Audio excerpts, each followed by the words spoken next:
തിരുവനന്തപുരത്തെ smart city road ഉദ്ഘാടനത്തിൽ നിന്ന് മുഖ്യമന്ത്രി വിട്ടുനിന്നത് ഭിന്നതയെ തുടർന്നാണെന്ന് സൂചന വരുന്നു.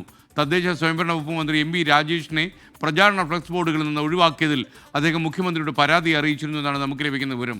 പണം ചെലവഴിച്ച തദ്ദേശ വകുപ്പിനെ അവഗണിച്ചതുകൊണ്ടാണ് അതൃപ്തി അറിയിച്ചത്. ഇതിന് പിന്നാലെയാണ് ഉദ്ഘാടന ചടങ്ങിൽ നിന്ന് മുഖ്യമന്ത്രി വിട്ടുനിന്നത് എന്നാണ് സൂചന. ഉമേഷ് ബാലകൃഷ്ണൻ തിരുവനന്തപുരം നിന്ന് വിവരങ്ങളുമായി ചേരുന്നു.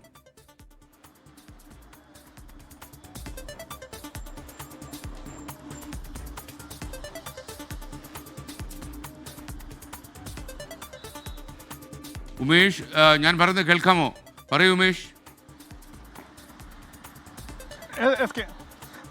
കഴിഞ്ഞ 16-ാം തീയതിയാണ് തിരുവനന്തപുരത്തെ 12 റോഡുകൾ സ്മാർട്ട് റോഡുകളാക്കി മാറ്റുകയും അതിന്റെ ഉദ്ഘാടനം നടത്തുകയും ചെയ്തത്. ഉദ്ഘാടനം നടത്തിയത് പൊതുമരാമത്ത് വകുപ്പ് മന്ത്രി മുഹമ്മദ് റിയാസ് ആയിരുന്നു. നേരത്തെ നിശ്ചയിച്ചിരുന്നത് മുഖ്യമന്ത്രിയായിരുന്നു. മുഖ്യമന്ത്രി നേരിട്ടെത്തി ഉദ്ഘാടനം നടത്തുമെന്നായിരുന്നു. പക്ഷേ അവസാന നിമിഷം മുഖ്യമന്ത്രി വന്നില്ല.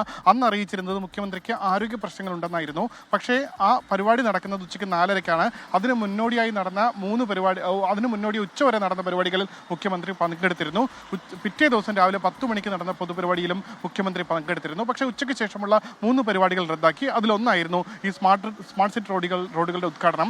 അതേസമയം അതുമായി ബന്ധപ്പെട്ട് ഇപ്പോൾ പുറത്തുവരുന്ന വിവരം, സ്മാർട്ട് സിറ്റി റോഡുകൾ അതിന്റെ നിർമ്മാണ ചുമതല എന്ന് പറയുന്നത് നിർമ്മാണ ചിലവ് തന്നെ കണക്കാക്കിയത് 200 കോടി രൂപയാണ്. അതിൽ 80 കോടി രൂപ തദ്ദേശ സ്വയംഭരണ വകുപ്പും 80 കോടി രൂപ കേന്ദ്ര സർക്കാരും നൽകും. ബാക്കി വരുന്നത് തിരുവനന്തപുരം കോർപ്പറേഷൻ. എന്തായാലും അതിൽ ഭീമമായ തുക ചെലവഴിക്കുന്നത് തദ്ദേശ സ്വയംഭരണ വകുപ്പും അതിന് കീഴിലുള്ള തിരുവനന്തപുരം കോർപ്പറേഷനുമായിരുന്നു. പക്ഷേ ഉദ്ഘാടന ചടങ്ങിൽ വെച്ച ഫ്ലെക്സ് ബോർഡുകളിലോ പരസ്യങ്ങളിലോ ഒന്നും തദ്ദേശ സ്വയംഭരണ വകുപ്പ് മന്ത്രിയുടെ ഫോട്ടോകളൊന്നും ഉണ്ടായിരുന്നില്ല.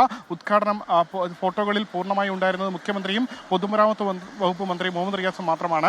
പൊതുമരാമത്ത് വകുപ്പിന് ഈ റോഡുകളിലുള്ള ചുമതല എന്ന് പറയുന്നത് റോഡിന്റെ നിർമ്മാണ ചുമതല മാത്രമാണ്. അതായത് റോഡ് തദ്ദേശ സ്വയംഭരണ വകുപ്പ് പണം ചെലവഴിക്കുന്നു, അതിനെ നിർമ്മിച്ചു നൽകാൻ കേരള റോഡ് ഫണ്ട് ബോർഡിന് ചുമതല നൽകുന്നു. ആ ഒരു ചുമതല മാത്രമാണ് ഈ പൊതുമരാമത്ത് വകുപ്പിന് ഉണ്ടായിരുന്നത്. പക്ഷേ അതിന്റെ ക്രെഡിറ്റ് പൊതുമരാമത്ത് വകുപ്പ് മന്ത്രി ഏറ്റെടുത്തു. അതിൽ അതൃപ്തി ഉണ്ട് എന്നുള്ള വിവരങ്ങൾ നേരത്തെ തന്നെ പുറത്തു വന്നിരുന്നു. എന്നാൽ ഇപ്പോൾ പുറത്തു വരുന്നത് അതുമായി ബന്ധപ്പെട്ട തന്റെ പരാതി മുഖ്യമന്ത്രിയെ നേരിട്ട് കണ്ട് ഇക്കാര്യം എം രാജേഷ് അറിയിച്ചു. അതേ തുടർന്നാണ് ഉച്ചയ്ക്ക് ശേഷം 4:30-ക്ക് നടന്ന ഈ ഉദ്ഘാടന ചടങ്ങിൽ നിന്ന് മുഖ്യമന്ത്രി വിട്ടുനിന്നതെന്നാണ്. എന്തായാലും ഇതുമായി ബന്ധപ്പെട്ട തുടർ പ്രതികരണങ്ങൾ മന്ത്രിമാരുടെ ഭാഗത്തു നിന്ന് ഉണ്ടായിട്ടില്ല. നേരത്തെ തന്നെ ഇതുമായി ബന്ധപ്പെട്ട വിവരങ്ങൾ പുറത്തു വന്നിരുന്നെങ്കിലും ഇനി പുറത്തു വരേണ്ടത് മന്ത്രിമാരുടെ പ്രതികരണങ്ങളാണ്.